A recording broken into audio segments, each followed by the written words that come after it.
Assalamualaikum warahmatullahi wabarakatuh. Perkenalkan, saya Dinda Esa Wulandari dengan NPM 19 10 30 30 71 dari Prodi S1 Pendidikan IPA Untidar.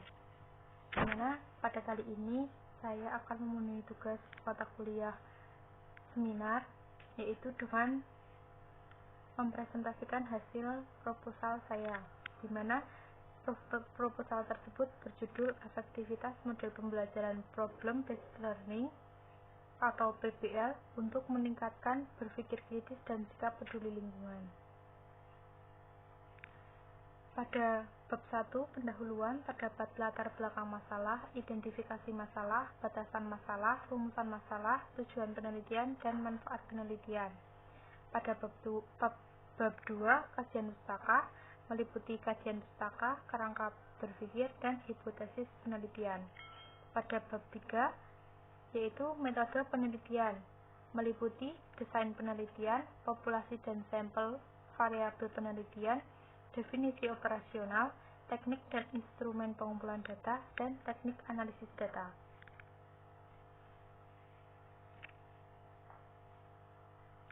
Nah, pada latar belakang masalah ini, yang pertama, perkembangan pendidikan abad 21 menuntut keterampilan berpikir, di mana keterampilan itu yaitu berpikir logis, analisis, kritis, dan kreatif.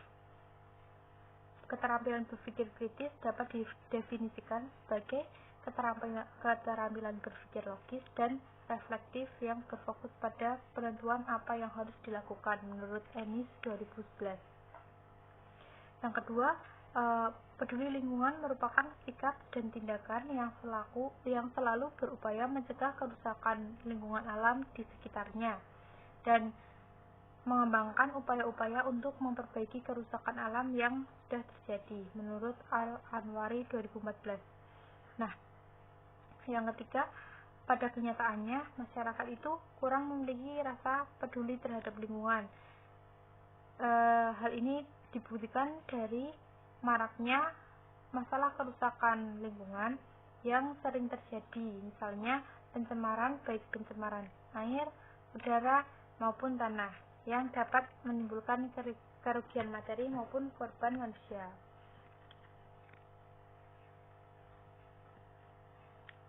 Salah satu permasalahan pencemaran lingkungan yang sering dijumpai yaitu akibat sampah, di mana sampah merupakan sampah itu dapat menurunkan estetik di daerah sekitar tempat pembuangan.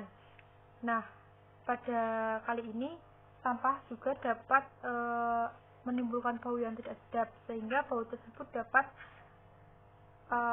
tercium dari daerah lain. Nah, menurut Utrifani A dan Turnip M. Betty 2014, model pembelajaran berbasis masalah atau problem based learning adalah suatu model pembelajaran yang melibatkan siswa untuk memecahkan suatu masalah dengan menggunakan metode ilmiah, sehingga siswa dapat mempelajari pengetahuan yang berhubungan dengan masalah tersebut dan mampu memiliki keterampilan untuk memecahkan suatu permasalahan. Selanjutnya, pendahuluan yang selanjutnya yaitu identifikasi masalah, di mana ada 3. Yang pertama, rendahnya kemampuan berpikir kritis siswa. Yang kedua, kurangnya kepedulian siswa terhadap lingkungannya. Yang ketiga, metode pembelajaran yang kurang tepat untuk diterapkan pada siswa. Selanjutnya, batasan masalah. Peneliti melakukan batasan masalah yang dibahas meliputi kemampuan berpikir kritis dan sikap peduli lingkungan siswa yang masih rendah, dengan subjek penelitian yaitu siswa SMP Negeri 1 Kota Bukit kelas 7. Di mana rumusan masalah yang akan dilakukan, yang pertama, bagaimana efektivitas model pembelajaran PBL dalam meningkatkan berpikir kritis siswa. Yang kedua, bagaimana efektivitas model pembelajaran PBL dalam meningkatkan sikap peduli lingkungan siswa. Dan yang ketiga, apa pengaruh berpikir kritis terhadap peduli lingkungan dalam penerapan model pembelajaran PBL. Yang selanjutnya,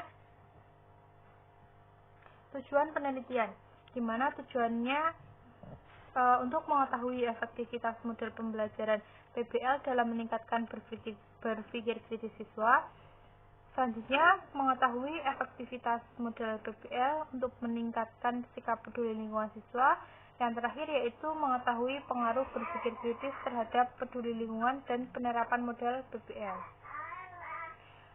Manfaat penelitian. Yang pertama, manfaat teoritis sebagai referensi bagi peneliti selanjutnya yang berhubungan dengan kemampuan berpikir kritis dan sikap peduli lingkungan serta menjadi bahan kajian lanjut. Nah, yang kedua, manfaat praktis, di mana manfaat praktis yang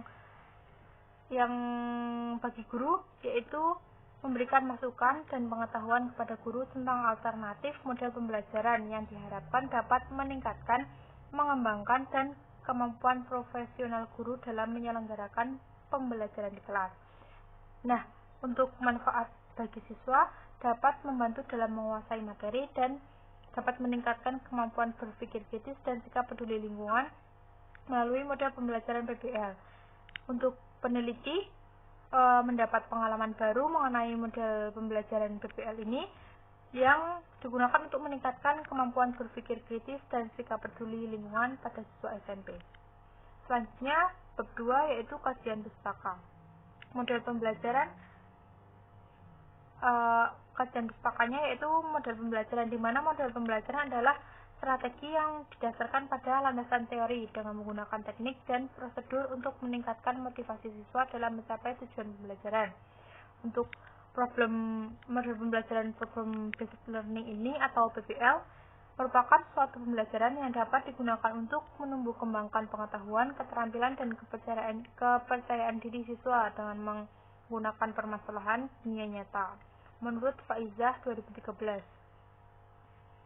Hambruni 2012 berpendapat bahwa PBL mampu mengembangkan kemampuan berpikir kritis siswa dan memiliki pengetahuan baru karena guru membantu dalam penyesuaiannya dengan cara memahami suatu permasalahan dalam kehidupan sehari-hari.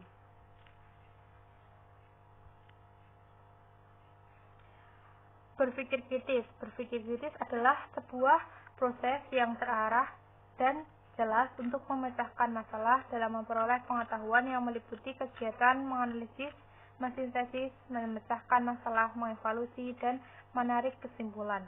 Aspek yang digunakan dalam berpikir kritis, yang pertama mampu merumuskan pokok permasalahan, yang kedua mampu mengungkapkan fakta untuk menyelesaikan masalah, yang ketiga mampu memilih pendapat yang sesuai dengan kenyataan, yang keempat mampu memberikan pendapat dari sudut pandang yang berbeda, yang kelima mampu menyelesaikan masalah yang timbul dari suatu pernyataan. Selanjutnya, peduli lingkungan. Peduli lingkungan merupakan sikap dan tindakan yang selalu berupaya mencegah kerusakan pada lingkungan alam di sekitarnya dan mengembangkan upaya-upaya untuk memperbaiki kerusakan alam yang terjadi. Menurut Juhdi 2011. Selanjutnya, kerangka berpikir, di mana kerangka berpikir yang saya buat yaitu rendahnya tingkat berpikir kritis dan sikap peduli lingkungan pada siswa dan proses pembelajaran hanya menggunakan model ceramah. Saya gabungkan menjadi proses pembelajaran menggunakan model pembelajaran berbasis masalah. Nah, untuk menggunakan model tersebut siswa kemungkinan akan terlibat aktif dan memecahkan masalah yang berkaitan dengan kehidupan serta bertanggung jawab atas pembelajarannya.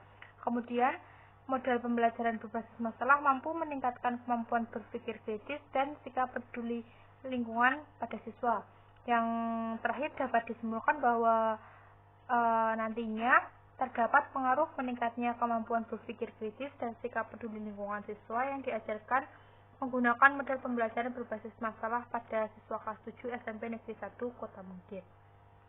Selanjutnya, hipotesis penelitian, di mana H0-nya model pembelajaran problem based learning atau PBL dapat meningkatkan pemahaman konsep, kemampuan berpikir siswa, dan sikap peduli lingkungan. Bab ketiga yaitu metode penelitian. Desain penelitian. Penulis menggunakan penelitian ini merupakan suatu metode kuantitatif, di mana merupakan suatu metode yang digunakan dalam menentukan suatu keterkaitan antara variabel yang memperoleh hasil berupa angka. Populasi dan sampel. Populasi yang diambil dalam penelitian ini adalah siswa SMP Negeri 1 Kota Mungkit. Sampelnya yaitu bagian dari populasi yang memiliki sifat dan karakteristik yang sama sehingga dapat mewakili populasi. Dengan tersebut diambil yaitu sampel kelas 7. Variabel penelitian. Variabel bebasnya yaitu model pembelajaran problem-based learning dengan variabel terikat, kemampuan berpikir kritis, dan sikap peduli lingkungan. Definisi operasional. Penelitian akan dilakukan menggunakan model PBL dengan menyajikan masalah pada salah satu materi yang berkaitan dengan lingkungan. Kemudian berpikir kritisnya dilakukan menggunakan soal uraian dengan menggunakan indikator menurut Ennis. Nah, untuk selanjutnya yaitu sikap peduli lingkungan dilakukan dengan menggunakan angket. Untuk teknik dan pengumpulan instrumen datanya, untuk tekniknya menggunakan tes dan observasi. Untuk instrumennya, untuk tesnya itu berinstrumen yaitu soal pretest dan soal posttest, dan untuk observasinya itu menggunakan angket. Selanjutnya teknik analisis data, di mana digunakan validitas soal, uji normalitas, uji homogenitas, dan uji hipotesis. Nah, sekian presentasi dari saya, kurang lebihnya mohon maaf. Terima kasih. Wassalamualaikum warahmatullahi wabarakatuh.